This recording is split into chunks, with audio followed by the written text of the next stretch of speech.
Hey, Scott, you sure this thing works, man?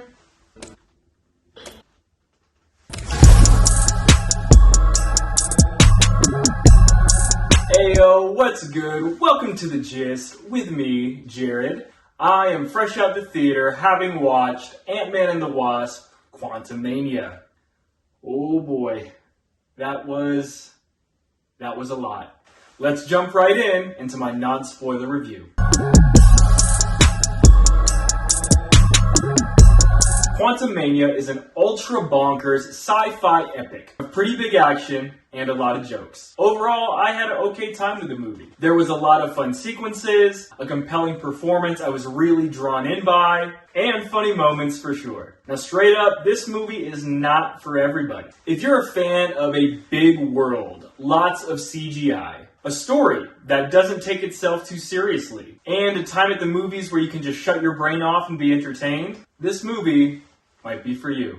But if you're like me and tend to get a little too invested into the story, the hows and whys of it all, and all the other questions of logic and reasoning behind the things that you're seeing in the film, in order to make some sense out of it, you may have a hard time with this movie. Thankfully, the ambiance of lightheartedness is set on pretty early. So I was able to tell myself, hey, chill, bro. Don't take it all too seriously. Don't think about the impacts and the implications to the rest of the MCU. Just try to enjoy the movie for what it is. If you're going to watch this movie, be ready for a quick and somewhat erratic narrative pace. You'll be jumping around from character to character and group to group.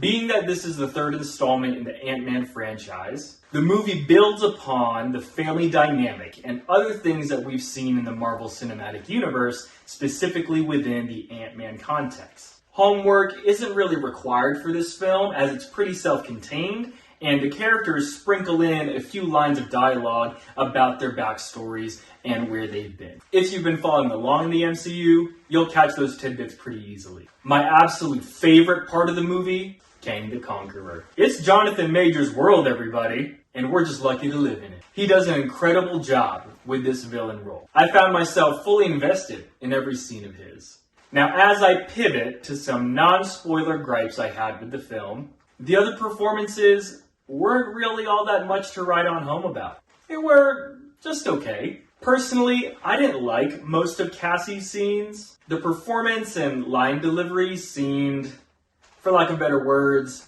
off. Flat might be the right word. Although I recognize it could have been how the director wanted that actress to play that role. For me, it just didn't really click. As I briefly mentioned earlier, the way they told the story and executed the narrative didn't really work for me either. I found the pacing and the scene transitions hard to follow, and it was unclear what the narrative through line was. And as much as I liked Kang, some aspects about his character were kind of confusing. Although, I will say, I low-key agree with his viewpoint. Really, my gripe with Quantumania is that it's a hollow movie for me. When I think about the MCU at its best, the majority of their 30-plus projects are phenomenal. They have characters you deeply invest in, they explore the human condition, they pose philosophical and ideological conundrums. There is so much depth and heart. And for Ant-Man and the Wasp Quantumania, for me it was not substantive. It had some things on the surface, but not much else.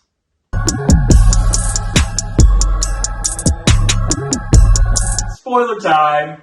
Hey yo, Janet got busy! Okay, time to talk spoilers. I'm gonna vent, so you've been warned. Look, I really like Evangeline Lilly and her portrayal as Hope Van Dyne. But the comic book accurate hair, that didn't really work for me. For a movie called Ant-Man and the Wasp wasn't given that much focus. We see her frustration with her mom's lack of transparency and more so dishonesty, but for most of the movie, she doesn't seem all that important until the third act, where she gets to save the day. It just seemed like we were missing a lot with her story arc. So Cassie can create a device that transmits signals and investigates the quantum realm, something that Hank Pym, Janet Van Dyne, and Hope Van Dyne couldn't accomplish themselves, and she gets to figure all that out by reading Hank Pym's notebooks? Is her intellect equal to Shuri, Reed Richards, Tony Stark? Seemed like a stretch for me. But hey, even the movie jokes about not asking questions, so I guess that's fine.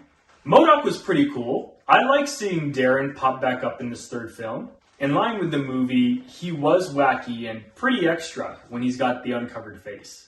The way they portrayed MODOK worked for me, but I could have done without those last two MODOK scenes with Cassie and the Ant-Man fam. In a film that was already pretty erratic and kind of everywhere, those scenes seemed out of place. Those extra scenes seemed like they were trying to fish for more jokes. That was too much for me and seemed out of place for a film that was pretty much all over the place. Again, Kang was great, but overwhelmed by ants?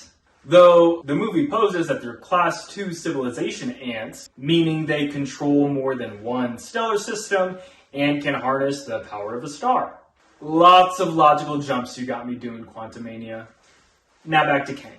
Conveyed as an extremely powerful being, very powerful energy blasts, some kind of crazy telekinesis, superior intellect, superior technology, a bevy of world-conquering experience, exists out of time, and is therefore aware of the end of time, aka himself, or actually his selves, or should I say his variants, because his selves bring out the end of time for all selves.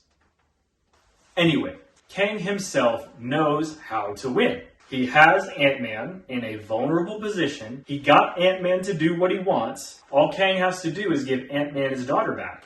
But he doesn't. All of a sudden, he's impatient after being banished to the quantum realm for the past 30 years.